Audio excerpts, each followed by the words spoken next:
to another episode of Witticism. I'm Shaylin. And I'm Nolan, bringing you the news that matters most around the globe. Amy Tunison, a woman from Manchester, was charged and arrested for not only murdering someone, but also for neglecting her dogs while she was in jail. Reports say she left the Pomeranian and miniature poodle without food and water while she was incarcerated. Personally, the first thing I would definitely think about while being arrested is who's going to take care of my dogs. Definitely not God.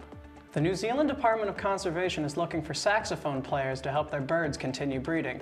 The kakapo is a native bird of New Zealand and are considered an endangered species. Scientists say that the sounds of the saxophone will create the ideal mood for lovemaking. A Pittsburgh man was caught driving using a Camel cigarette pack to cover his expired inspection sticker. He was pulled over for a busted taillight, and when asked why he would try to fake his inspection, he said, "I had to get a shamrock shake. I couldn't wait another year." With global warming becoming an even closer and more irreversible threat, scientists have been wasting their time figuring out that beer before wine means that you're not fine. Which shouldn't be an issue anyways. Beer's like the grossest and least effective way to get smashed out of your mind. So if you could choose a drink, beer shouldn't be it unless you're like desperate or sad for like a number of other reasons. The Pledge of Allegiance has been a touchy topic in the last couple of years. Most notably, a 6th grader was arrested for not saying the Pledge of Allegiance at his school. The child was quoted being told to comply or be beaten into submission. We at Witticism think it's fair to have your own opinion, but there's no need to go snitching to the media tattletale. Megan Taylor and her service dog Rowley boarded a bus and were harassed by another passenger for being black. The dog was black, not Megan, who was blind and probably didn't care what color he was. The passenger accused Megan of faking her disability, justifying it by saying service dogs are yellow, not black. Well, excuse you, Linda. Rowley worked hard to get where he is, and his ancestors didn't fight for black labs' civil rights just so you could define him by his color of his fur, not by how he does his job. I can't believe it's come to this. Dogs were the only creatures that were safe from white people's judgment. According to recent reports, a man caught on fire while in a porta potty near the M&T Bank Stadium in Baltimore. Authorities say 3 porta potties were on fire when they arrived.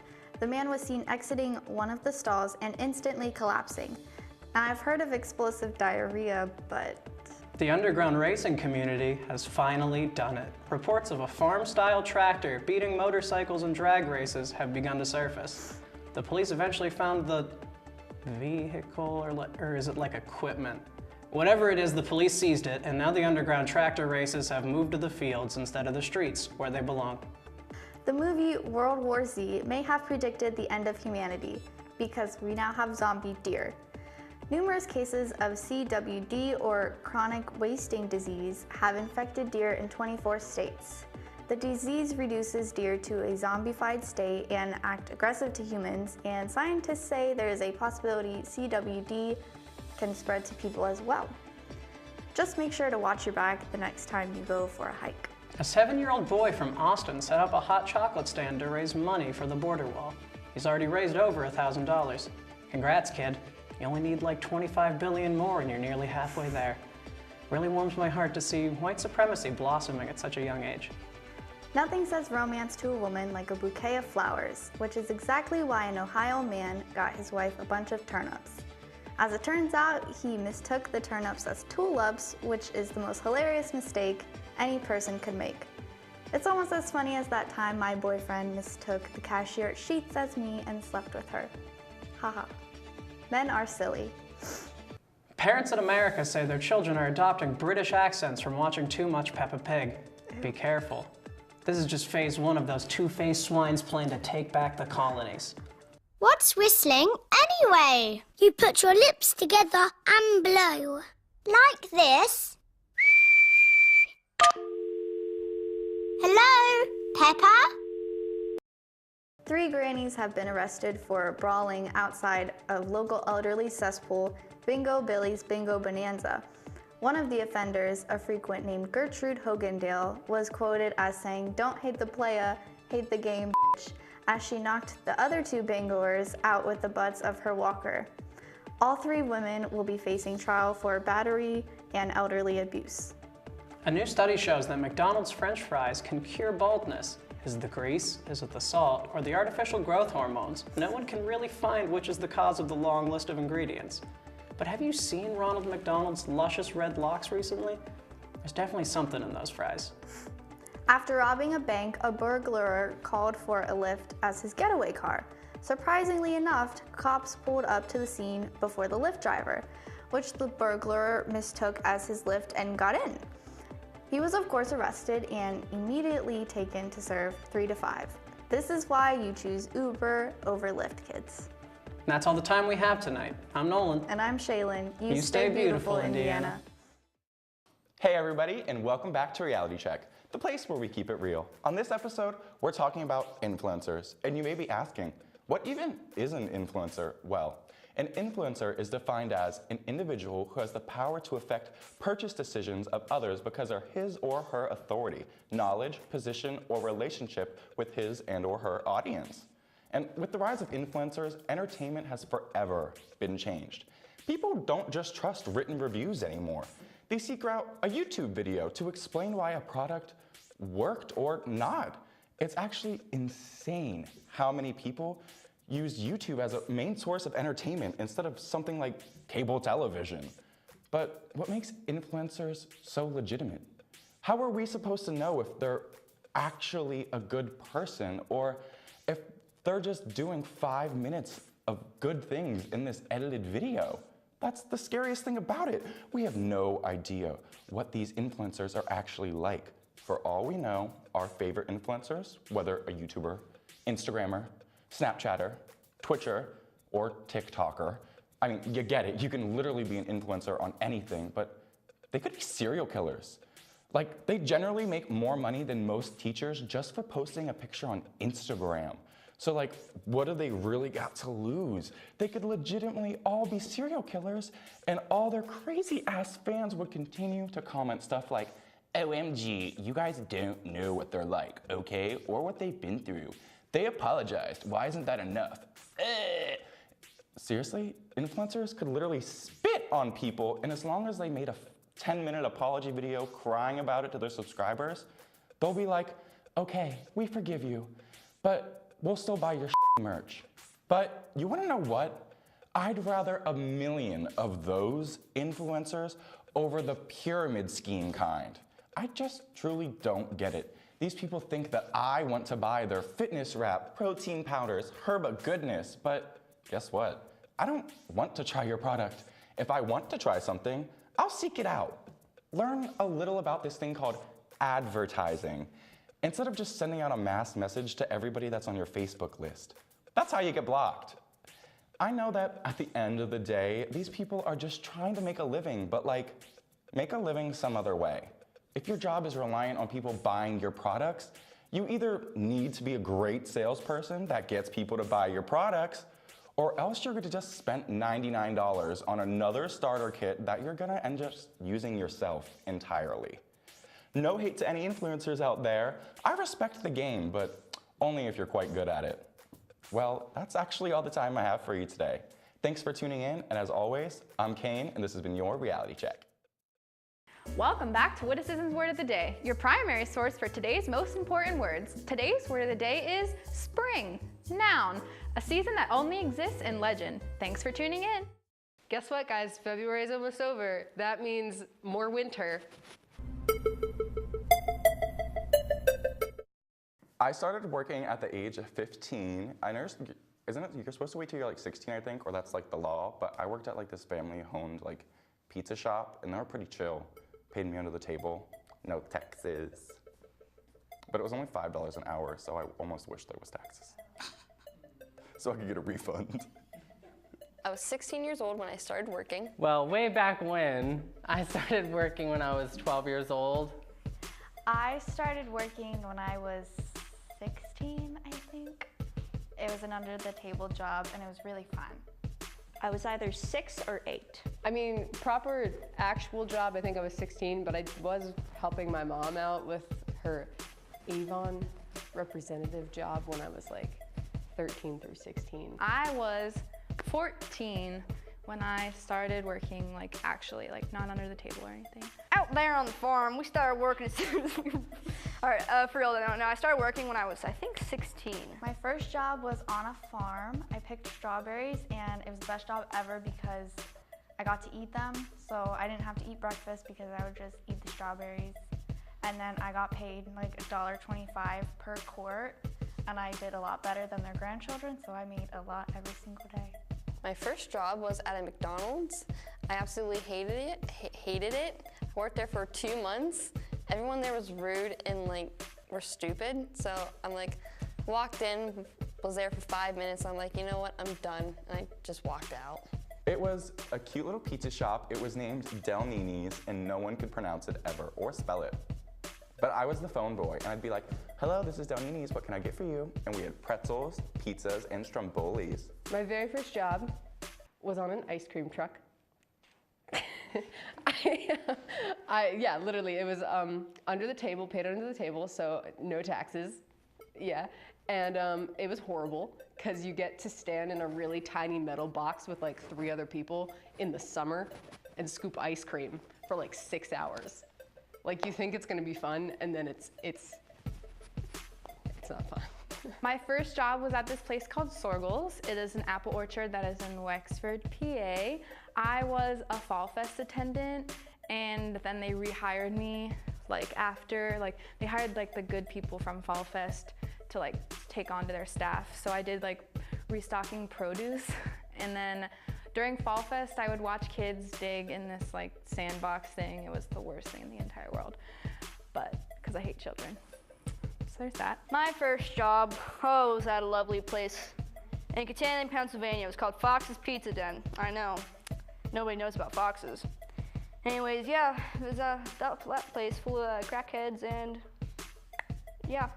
My first job was at of all things, an ATV track. So I got to work the ticket booth, and all I got paid was candy bars and $5 bills. My first job was actually in a family business. I had this uncle who owned a peach orchard at a farm. So he had vegetables in the back, and around them was peaches, and me and my cousins would work there every summer for like 2 weeks. And we loved going there, by the way. No one was making us. Yeah, you can eat the ice cream. You can eat the ice cream. But I mean, at the same time, if it's like a really busy job, like depending on where you are, you don't have like a minute to like just sit. So it's like really hot in the truck, but then we have the big freezer, and then you have to like you're like arm deep in this like freezer with all of this ice cream in it, and then you end up with like ice cream all over your forearm, and you just accept it. Like at the end of the day, it's been 6 hours worth of ice cream on your forearm, and you're like, this is fine.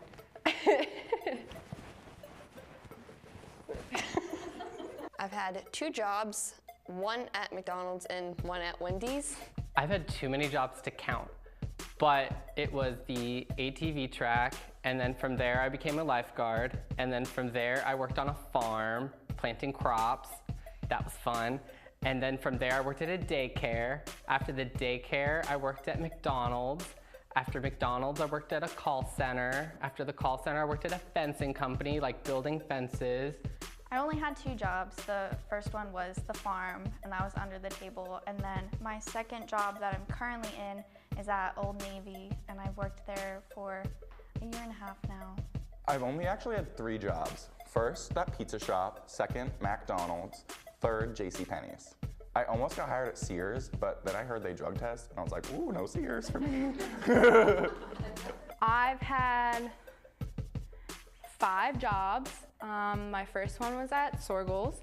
My second one was at a car wash called Cleantown USA. I worked there for 4 years. And then I worked at the front desk on campus in Sweets on Pratt. And then I started my job at the movie theater, which I work at now. And I currently work in the Religious Studies and Philosophy department on campus. And then I went back to McDonald's, and then I started working at a running store. Then I worked at Giant Eagle, and then I worked at a bar called Brunzies. And then from there, I started working at a place called Fayette Resources. So I took care of a mentally handicapped patient, and Yeah, I've been all over the place. Well, okay, so I worked on the ice cream truck, and then I transitioned to the restaurant that was the owner of the ice cream truck. They were like an ice cream shop, but they also had like sandwiches and other things. And I was a dishwasher there and a hostess, and it was minimum wage. And then after that, I went to work at Dutch Wonderland as a ride operator for minimum wage.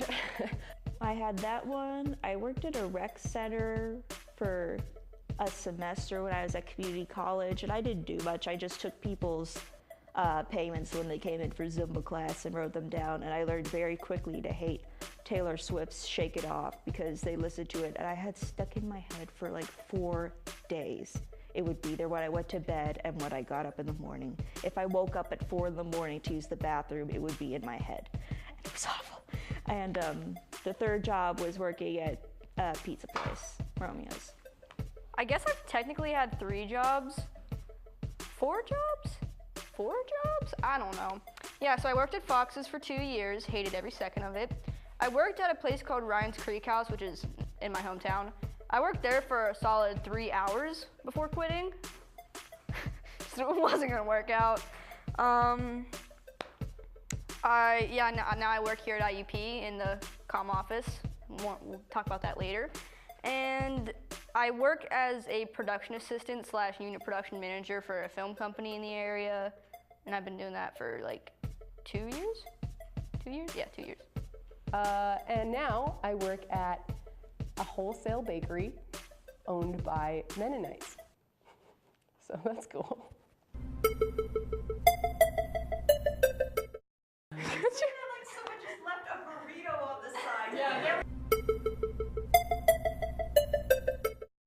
My favorite job ever was JCPenney's, even though you had to push credit cards, but it was kind of fun because it's like, how much is this old woman gonna spend? Wendy's, sadly, I hate it there though. People there are rude, but I've been there long enough so I can be rude to other people without getting. It'd be a toss between McDonald's and working at the bar, because with McDonald's, if you go to any McDonald's, just know every single coworker parties with each other on the weekends. My favorite job was the strawberry farm because I got to eat it and they liked me there, so they would give me tips if I did a good job.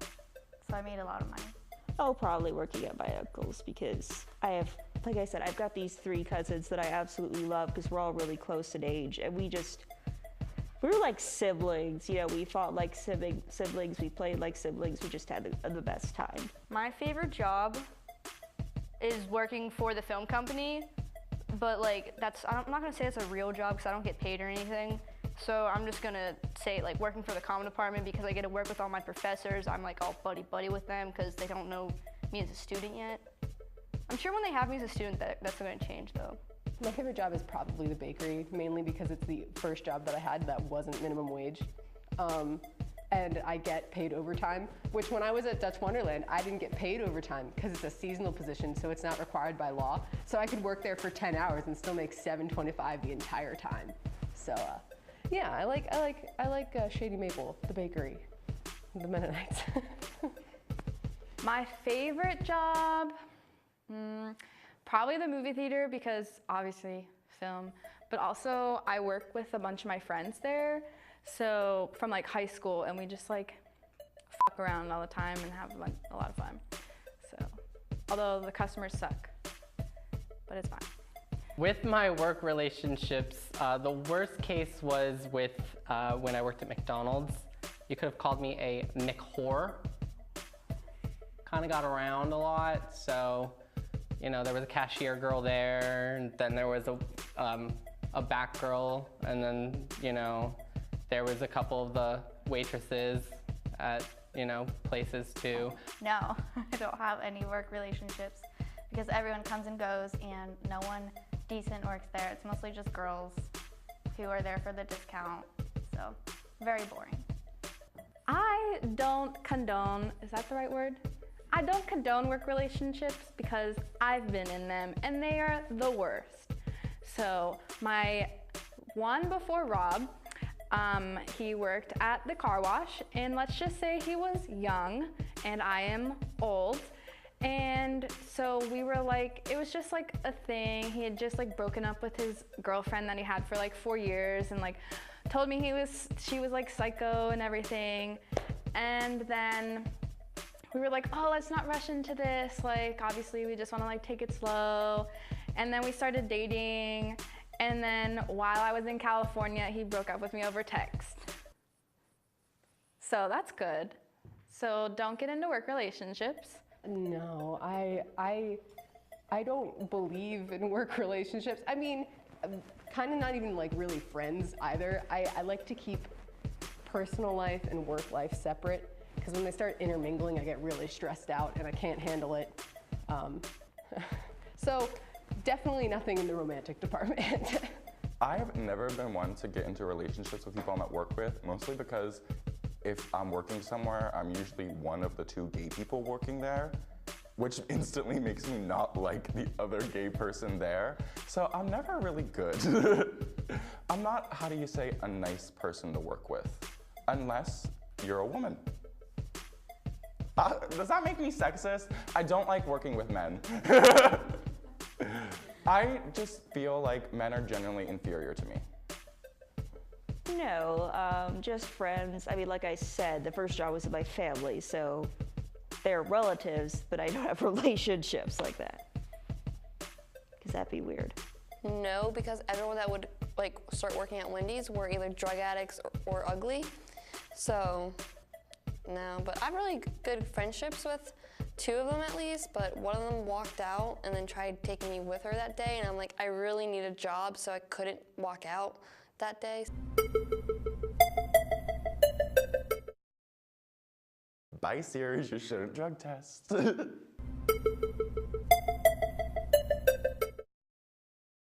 Well, there was a time at McDonald's when I was working with my cousin Matt. He's pretty much my best friend, and he went ahead and I forget how this happened. There was he mopped the floors, and then I was working the front at the cashier side and we were opening, and for some reason he had enough force yet surprise to push me into a box of the sweet tea cups, and I crushed them and I was stuck in the box with my arms and my legs hanging out. When it's like dead and slow, I just open up the drive-thru window and I just jump out of it and then jump back in. One time I was actually running very late for work. I called my coworker, I'm like, hey, have the drive-thru window open. I'm just gonna jump through it and clock in. And then she's like, what? I'm like, just do it, and she did it. She got in trouble and I got in trouble, but I was only 1 minute late. So when I first started working there, I was a minor, and minors can't work past 10. So my manager came up to me and was like, are you a minor? And I said, yes. And she's like, we can't work minors past 10, so you have to go clock out, but then you can come back out and finish what you're doing till I'm done. And I'm just like, okay. So I took my sweet old time to walk back there and clock out, and by the time I got back out to the floor, she said it's time to go, but like, that's illegal and you can get fired, and it's only ever the same girl who tells us to clock out, or if she's taking too long and we're about to violate, she'll change our timesheets in the morning so that we earn less, and it really just makes me mad. One time a person asked if they could go through the car wash with a Christmas tree on the top of their car, and we were like, no. And they were like, they literally were so mad. Like, I don't understand why. It's a new Christmas tree. A lot of my like worst work stories come from McDonald's just because my managers there really, really liked me, and I've been there like 5 years now. So I'm just allowed to yell at people kind of now, especially if they're mean and they deserve to get yelled at. So I kind of cherish the moments people are mean because I get to go all out. The one day I walked outside to continue yelling at somebody. She was a truck driver. Who did she think she was? Talking to me like that. Talk to your truck like that maybe, but not me. She was like, you should work somewhere else. This obviously isn't the place for you. And I was like, have a great day! So last summer, there was this kid that used to work at the theater. He was an usher and he never showed up for his shifts. And he emailed, like we get like a work email for like the schedule. He emailed the whole entire staff and like the managers and was like, hey yo Brad, you bald-headed bitch. And like he was like, I'm a hard worker and you know it. I'ma be my own boss, bitch, I'm hired. And he sent it to the whole entire staff. And then Brad which is the head manager, still hasn't seen it. We deleted it. Dutch Wonderland, when you work as a ride operator, you have to be really concerned with safety, and then people get mad at you because you're like trying to prevent their kid from like falling to their death. They get mad at you. They're like, my kid is tall enough. And I'm like, no, sir, your kid is 3 inches too short. He has to leave. And you were stupid enough to not look at the sign out front. But one time, excitingly enough, I was working at the top of, I think it was like a water slide flume thing with a raft.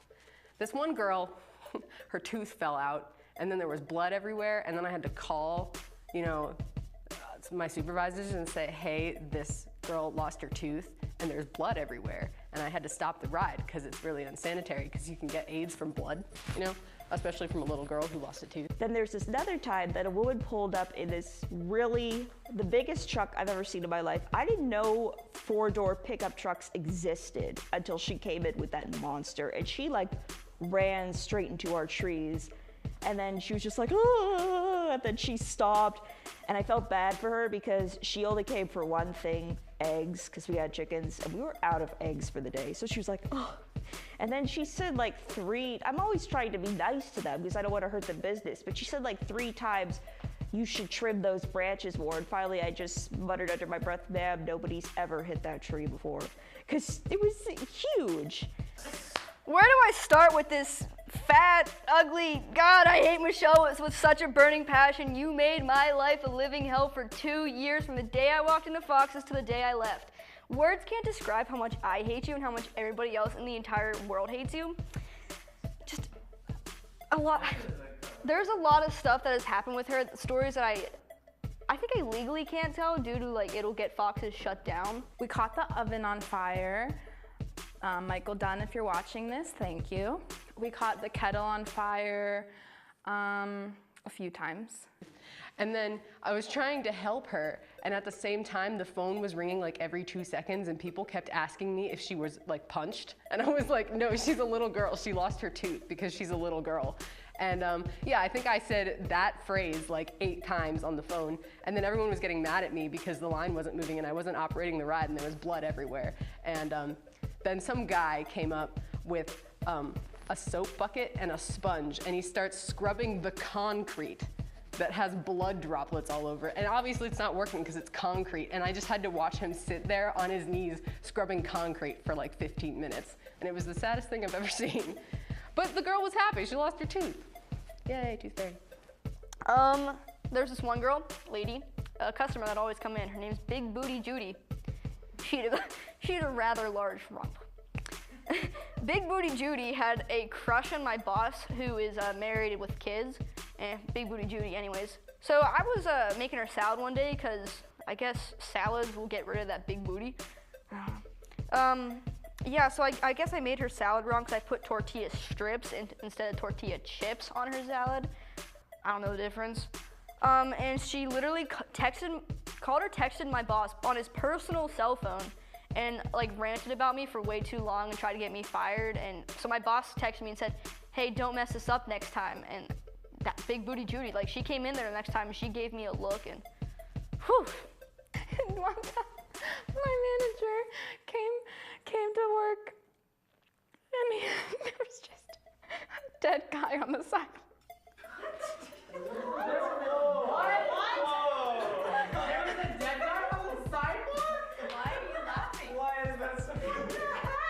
I would sometimes take deliveries into Katanning. Katanning is a fun time. It's a weird place. And there was this guy, can't remember his name, but he would call every day around like 2 o'clock-ish. Every day. He would always order a meatball sub and spaghetti. Don't know why.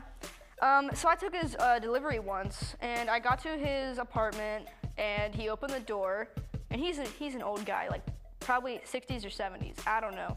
He was only wearing tighty-whities. People call me a robot all the time because they want me to laugh at their jokes, but I don't. So I'm like, ha ha, ha ha. But I don't really care because I hate them. Right now, my job is working on myself. And I'm not doing that great. The hours are long. Could you just imagine what kind of through your day?